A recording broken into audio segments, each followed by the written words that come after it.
Hey there neighbors, Kevin here with eTrailer, and today we're going to be taking a look at and showing you how to install the Timbren Axle-Less Suspension System here on our boat trailer. So our neighbor today is a fellow employee. She was out with her pontoon boat, and on the way back home she ended up having a blowout, completely destroyed the fender on the passenger side. What ended up happening once we got everything off and took a look at it was that one of the bearings seized up, exploded, just welded itself to the spindle and pretty much ruined that axle at that point. So she was in need of a replacement axle. On top of that, she wanted to go with some bigger wheels because she had some really small ones before. It just looked a little ridiculous and kind of wasn't the safest option for how much weight she's going to be putting on here once she loads everything else up onto the boat and goes out on her trips. So she decided on going with the Timbren Axle-Less system because that's going to give her a little bit more ground clearance now, because now we don't have that axle tube sitting super low. We don't have our leaf spring suspension in the way. Now we just have our Timbrens here.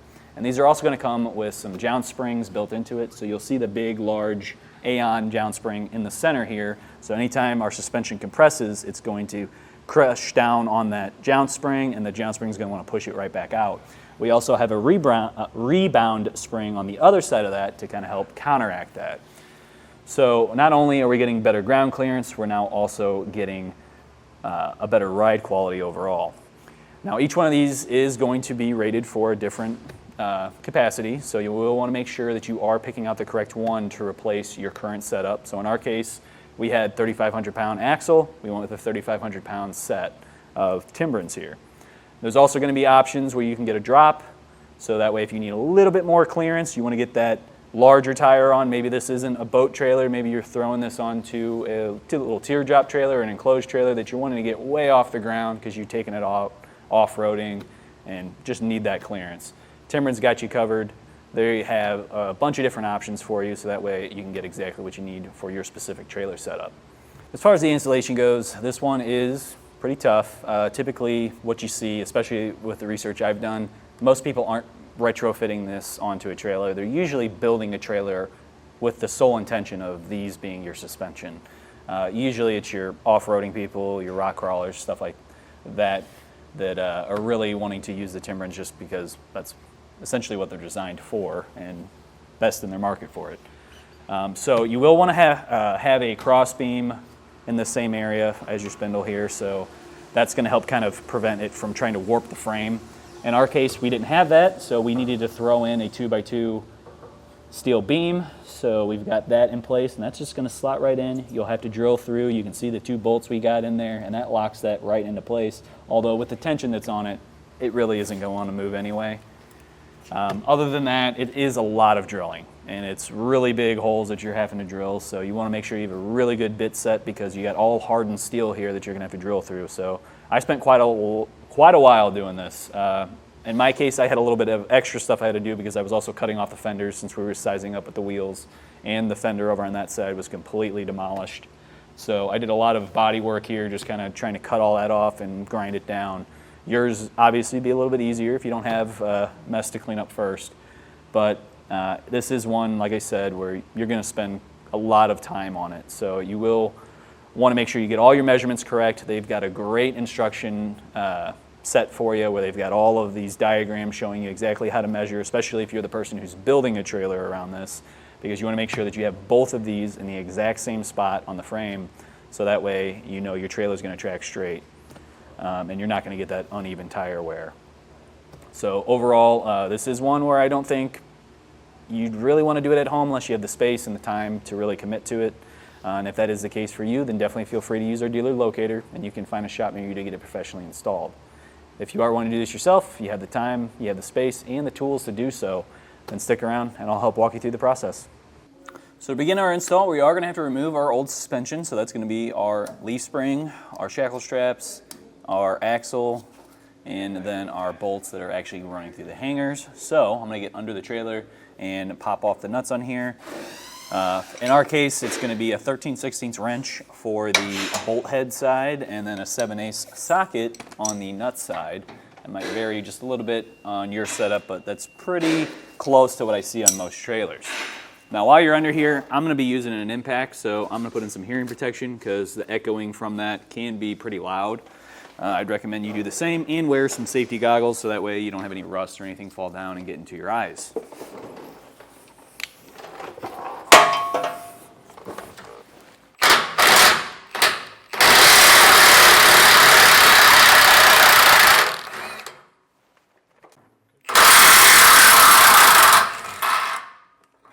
Once we have the nuts removed, we can then come back with a hammer and potentially a punch. If yours starts to kind of bind up, you can then use that punch to push the bolt out the rest of the way. So I'm going to grab my hammer real quick. We'll get these knocked out.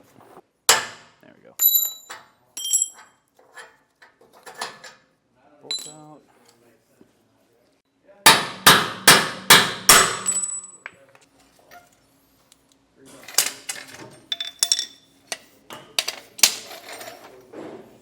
All right, now we're going to attach our spindle to our assembly here. You can see we've got the flat bracket that's going to be sitting up against our frame rail. I've got that locked into my vise here. And we want to make sure that our spindle's facing outwards, which is going to be this side. We're facing that way. So on this curved side here, we're going to have our nuts on this side. We're going to drop in our bolts from the bottom. So we can pop each one of those in. Grab a nut and we'll line this up. Get a couple of these on to help hold it up.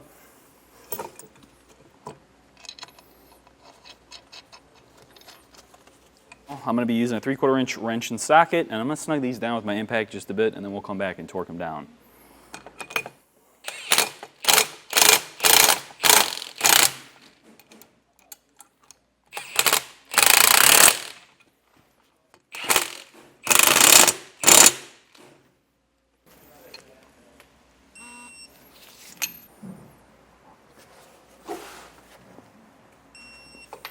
With our spindle put onto our assembly, it's now time to start to figure out where we want to place this on our frame rail. Now, we want to have this so that the wheel is centered inside of our fender here. So what I did was I measured from corner to corner here, and I got 26.5 inches, so that tells me 13.25 would be dead center. So I made a mark here, and just based on that mark, I know I am going to have to cut off my front hanger. So I'm going to go grab our angle grinder and get that cut off. Just make sure if you are doing this yourself, that you're not cutting into the frame. You just want to cut that weld off. And if you go in it real lightly, you can do that and then just kind of hammer it a little bit, kind of break it free instead of digging into the frame rail with your blade.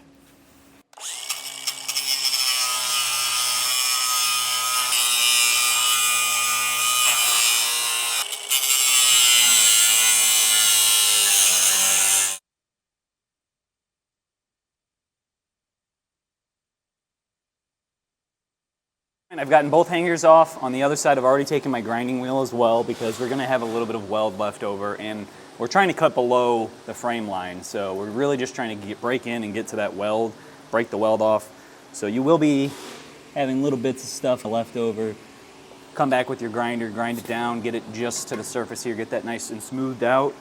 Run a wire brush over it too, get it nice and cleaned up, and then we're going to spray paint this as well. Now, unfortunately, I didn't have any white on me today, so all we got is black. It's not going to match the trailer, but they can always come back and paint over it. It looks like they could use a good paint job anyway at this point.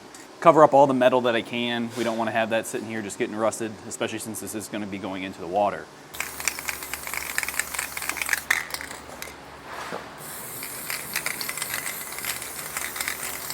We had that 13.25 as our center. I found that using my string and got my assembly up. And I'm using just some bottle jacks here to help hold them up so that way it's nice and tight up against the frame rail, and I can mark it out for my holes I'm going to need to drill. So I'm going to take a paint marker right now and just fill those in just to be sure that we have everything, because once I get this in, I'm going to have to pull this all back down, and I don't want to end up going to the wrong spot. And on this side here, we are going to have to notch the fender just because it's in the way of the drill. And I'm actually going to probably just do that now because I'm not even getting a mark all the way through that circle there just because of the fender being in the way, blocking my paint marker here. Now I'm going to hit this with a center punch.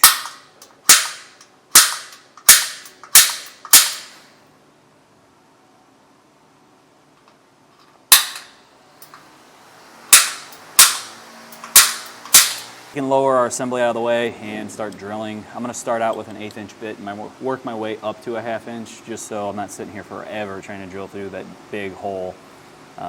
Usually walking it up every other bit size eats through it pretty quickly. That way you're not spending forever doing it.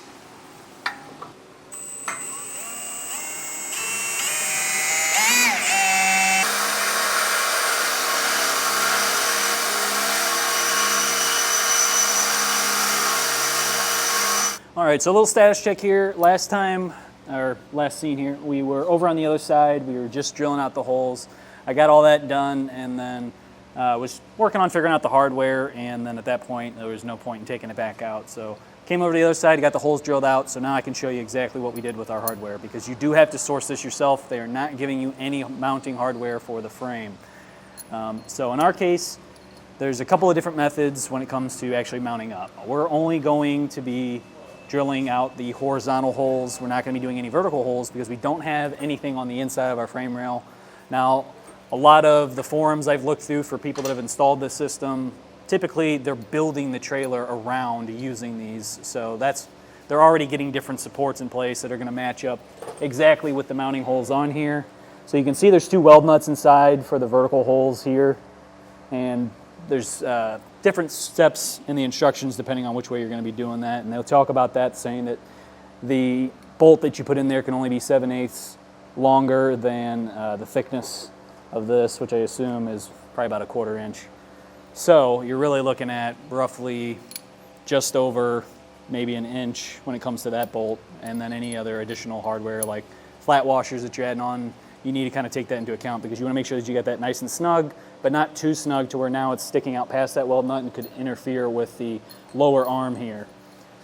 So in our case, we're going to be going with one of the methods where we're just doing the horizontal holes through here, and then we're going to be using the 2x2 steel tube to run through the slot that you can see right here on both sides. So it's going to match up with that perfectly and give us that extra support, especially because we don't have a cross beam right at the spindle here. I am using grade 8 1/2 inch hardware, and we've got a conical tooth washer. It's going to have teeth on one side, and it kind of tilts in a little bit where the teeth are, so it bites into it a little bit more. So I'm going to have that on the bolt head side. Once we pass through to the other side, I'm going to have a spacer block. Now these are typically used in gooseneck hitch installs. We've got about thousands of these just sitting in tubs to use. So I'm going to use that as an extra brace on the backside and help spread out that weight, because I really don't want to have it clamped down and just squeeze the frame rail and end up crushing it. So I'm going to do that for each bolt. Once that's on, we'll then have another conical tooth washer, and then we will be throwing on a lock nut, which is also going to be grade 8. So make sure that when you're sourcing that hardware, you have that specific grade of hardware to make sure that it's rated high enough to deal with the pressure that we're going to be putting on it, because essentially the hardware is going to be what's taking up a lot of that pressure. Now the framing here should kind of help with that and press up against the frame rail itself, but there's always the chance that you could end up breaking the hardware completely. With ours, we have a shoulder that's going to be running completely through the frame rail. I'll have a couple of threads, or actually no threads, showing on the other side to start with. I'll have more of that shoulder, but once I add on this spacer block, it gets it to where my shoulder is completely covered and we're only getting threads here, so that way I can fully tighten down the lock nut. The shoulder is going to be a little bit nicer because threads can easily be damaged. You could crunch those up, so that would allow for a little bit of wiggle room, whereas if we're sitting on the shoulder inside of our frame rail, it's not going to have much room to go. So with all that said, I'm going to get my setup going here. What I initially did was have 2 different floor jacks, lifting it up, one down here where the spindle is, one back up at the top here. And then I also was taking clamps and clamping it to the side just so it can't really move on me. So now if another thing is, since I was on the second side and with this being a replacement, I already had my line kind of figured out, but I did double check about 1,000 times with a tape measure and string. There's a bunch of different ways to measure. What they really realistically want you to do is measure from where the spindle is going to sit, from the very center of that all the way up to the coupler. On our trailer, it's a little bit harder to do just because there's a lot of other things in the way, but I took a ton of different measurements. I took ones from the back as well. I just really wanted to make sure that we're putting this exactly where we need to, because we want both spindles to line up nice and perfect, so that way our tube lines up nice and perfect, and then we don't really have any wiggle room with our wheels. Now, I will say once we get this up, we will have to probably loosen up the 4 bolts right here, and there's little spacers that are going to come included that are going to help with toe in and toe out depending on how our wheel's sitting. So once we get all this up, we'll start dealing with that. So keep in mind you will be having to remove those and kind of play with it a little bit just to get everything nice and straight. All right, I got to lift it up. It's not perfectly lined up just because this is kind of a pain trying to deal with.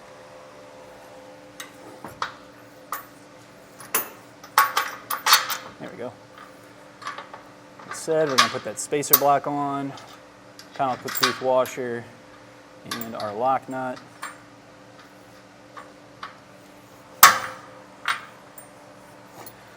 Other side through. There we go.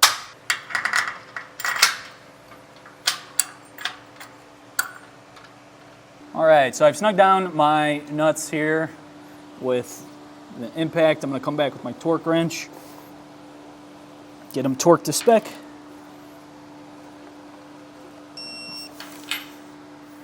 All right, so at this point we're now going to be sliding in our 2x2 steel beam.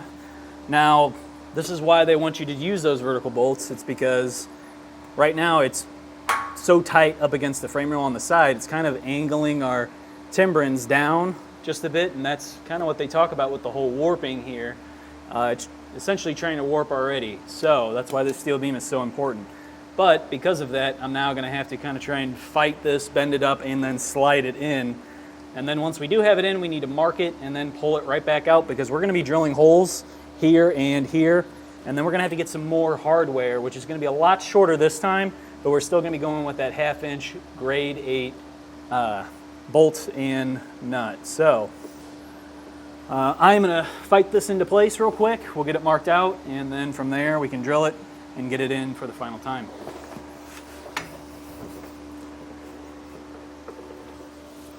I need something to hammer it over, because I can lift up, but at that point now I'm putting too much pressure on it.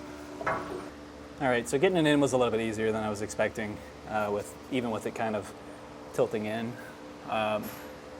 Getting out, probably not the same story. That's probably going to be a lot harder to do. I've got probably another 1/4 inch. I need to hammer this over so that way it's even on both sides. And then we're going to mark it, and we're just going to drill it in place. What I like to do is, if this is something where you can't really wiggle around and you're afraid of accidentally hitting the bracket or something like that, you can use a little floor jack or something like that so you can stabilize your drill. That way you're only going forward with it. You're not kind of raising it or going side to side. And then I also use a level, make sure that my drill bit is going in perfectly level. So that's probably what I'm going to end up doing again here. But I'm going to go back over, hammer this over just a bit more. So I got my 2 holes drilled out. Now for this one, I'm using once again grade 8 1/2 inch bolt here, and this is 1.5 inches in length. I've got 2 more conical tooth washers and another grade 8 lock nut. Now for getting this in here, it's a little bit trickier because now we're fighting inside of a tube. I was hoping I could fish wire it in and just reverse fish wire it and have it, well, not reverse fish wire it, come through here, fish wire it out, and then have the nut on the outside so it'd be easier to torque, but unfortunately tube's just not going to work. If I had 1 1/4, it probably would, but then the conical tooth washers are adding a little bit too much length. So I'm going to pop this in. We're going to have to start with the back one, because once we get the front one in, we're not going to have access to that back one anymore. So I've got a magnet stick with my washer, which is also wanting to stick to the tube. Get that in place. And then for the nut, what I've done is just put it into my wrench and taped over one side, so that way I can easily hang it up there, get it started thread-wise. And then I can come back with my wrench, fully tighten it down.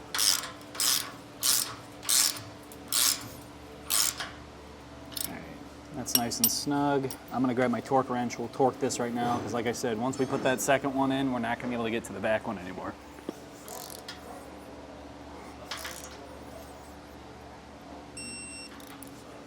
Now I got that first one in, I'm gonna do the second one, and then we're gonna repeat this process over on our other side. We have it all bolted up now. We can finally get to actually building up our hub here and getting that onto our spindle. Now, this is a boat trailer, so we're gonna need to be using marine grease. If you're not planning on going in the water, make sure that you're using the appropriate grease. And another thing with this is this has a mounting flange, but in our case, we're not gonna be adding brakes to this trailer today, so we're gonna just be leaving that how it is. Now, I've got a bearing packer in front of me, but if you don't have one at home, the hand way to do this would be look for that open end. You can see this side's more open, the other side's closed off. And what we're gonna do is get a big old glob of grease in our hand, just sit there and kind of scrape it until it pokes through on the other side. And we'll wanna do that until it's all the way through it, all the way around, and then we'd also kind of smear a bunch of grease all over it as well, so that way when we go to slide it onto the spindle, it's gonna slip right on for us, nice and easy. Now, in my case, I'm using a bearing packer. We're gonna get our inner bearing ready to go first, which is going to sit right here. So that'll drop right in, and then we're going to have our grease seal, which is going to go on top of that. So that's set. Bearing packers are pretty easy to use. You'll just kind of wiggle it around, and I like to kind of spin my hand while I'm doing it. And you can see it'll start to poke up through it. Now we got a little bit of a ways to go here before this one is fully ready. But this just takes some of the mess out of the job. You can see it starting to poke up through there. That's what you should be seeing if you are hand packing it as well.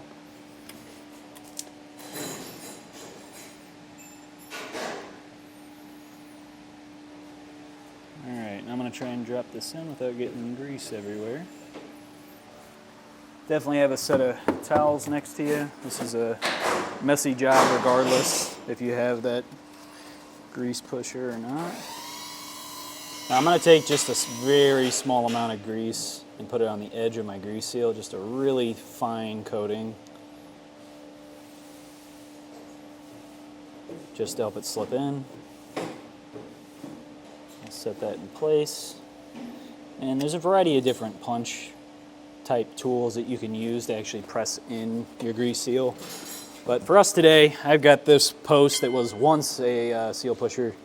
There's different attachments that would thread into it, but the threads in it have wore out at this point, so I'm using a hole saw. If you have a large enough hole saw that it's going to cover the bore hole here, that's all you're really looking for. So it's going to stop once it hits the edge of our hub right here and not push in too far. And that's what we're really hoping for here. We don't want to be pushing in our seal too far. We want it to be just flush with the edge of our hub here.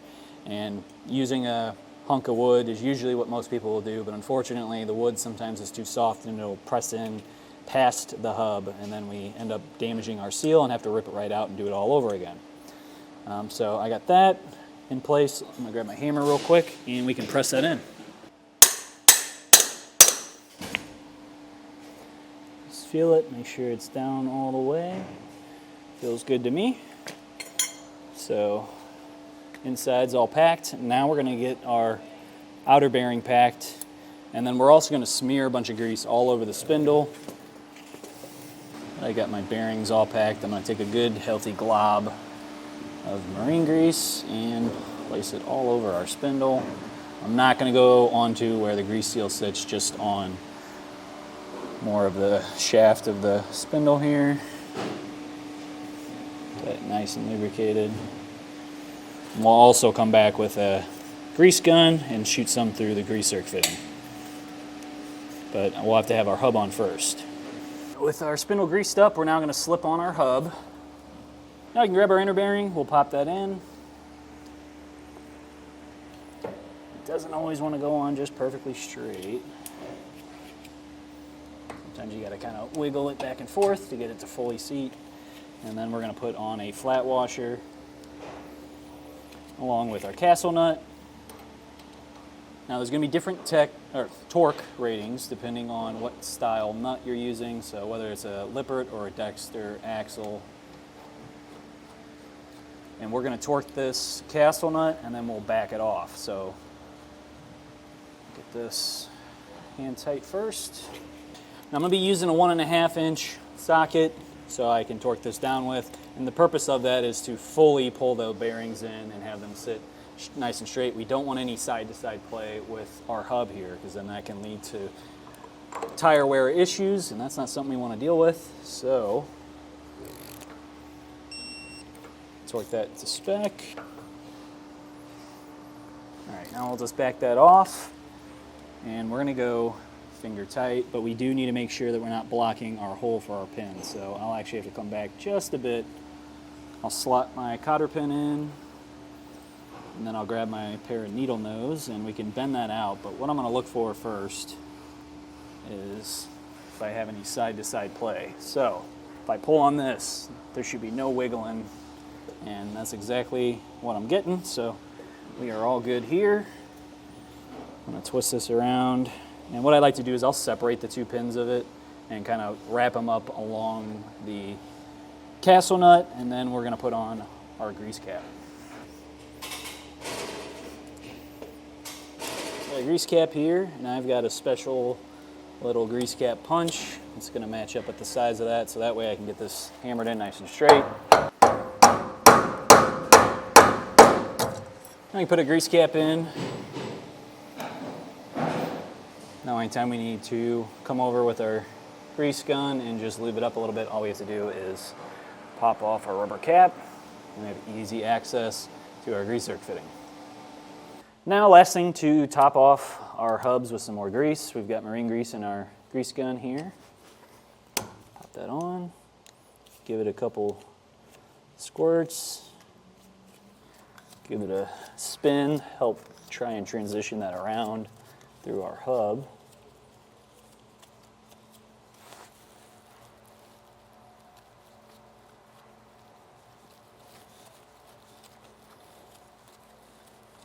And what I'm doing is I'm just trying to go until I start to see some of the grease poke out back with our castle nut, back where the bearing is. Now it's going to be kind of hard to see, especially on camera with the grease cap in the way and such a small opening, but I'm looking right down into the corner essentially.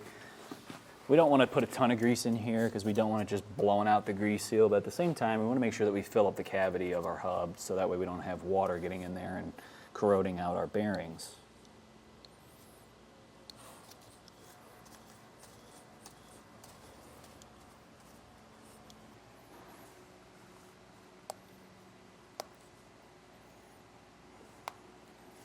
So once our assemblies are all built up onto our frame rail, we've got everything bolted down, everything's all done past that point.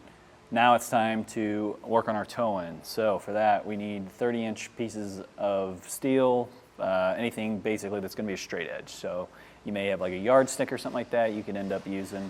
You just want to make sure it's not going to be bending because we're trying to get some pretty specific measurements here, because we want to be within a 1/16 of an inch with our toe-in.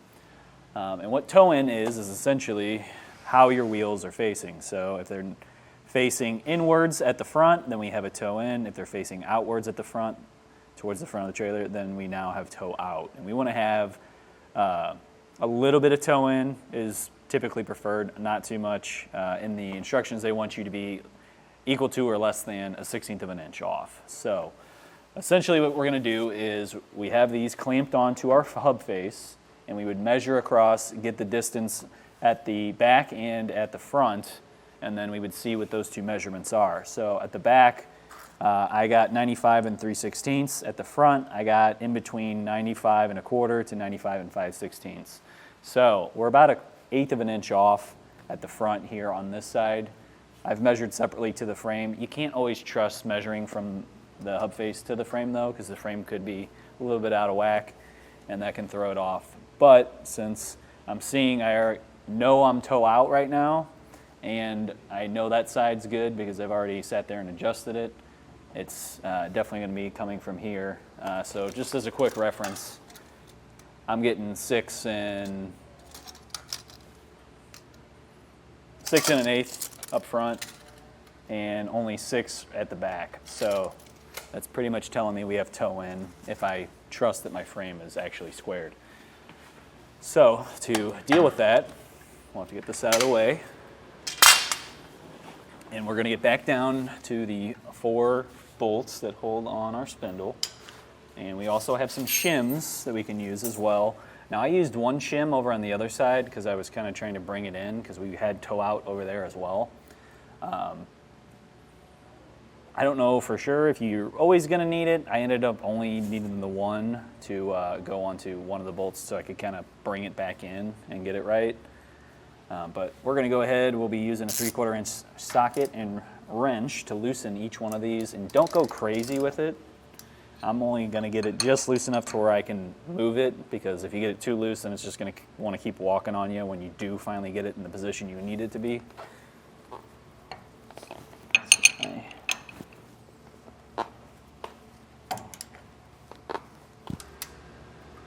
Still at 6 1/16. All right, I'm going to tighten the rest of these down, and then we're going to do our measurement again from front to back across to our other assembly.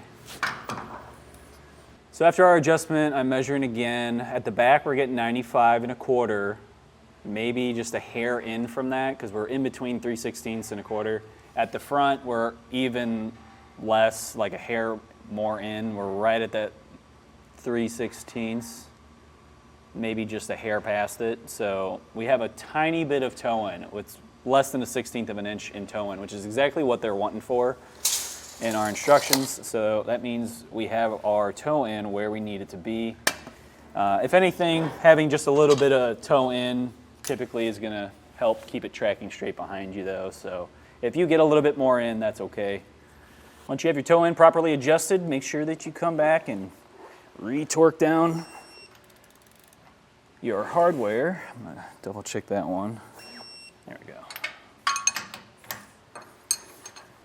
And in case you forgot or you don't have the directions with you, they also have a sticker right here that lists the torque rating and what size bolts with the grade are also listed as well right here. So that way you have a backup.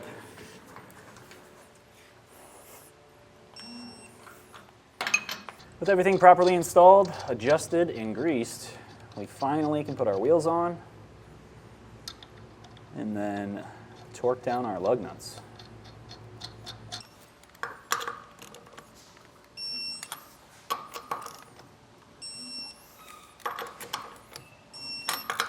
Once you have everything fully installed, just make sure that you do look at that last page in your instruction manual, because there is a lot of maintenance items that you're going to want to look over. Now, it doesn't mean that you're going to be constantly having to do maintenance on this, but you will want to make sure that you are doing the listed steps that they have, so that way you can maintain your purchase here and make sure that you're getting the full use out of it and you're getting that full life. There's going to be a lot of just re-torquing your bolts and then also greasing. So we have a little grease on our control arm down below. There's a grease zerk fitting on there, and then obviously you have your grease zerk fitting for the spindle as well. So just making sure that you do your proper maintenance, making sure that these are all torqued nice is going to make sure that you are getting a high quality product, and that it's going to maintain that quality for the life that it's on your trailer. That's going to do it for our look at and installation of the Timbren Axle-Less Suspension System here on our boat trailer.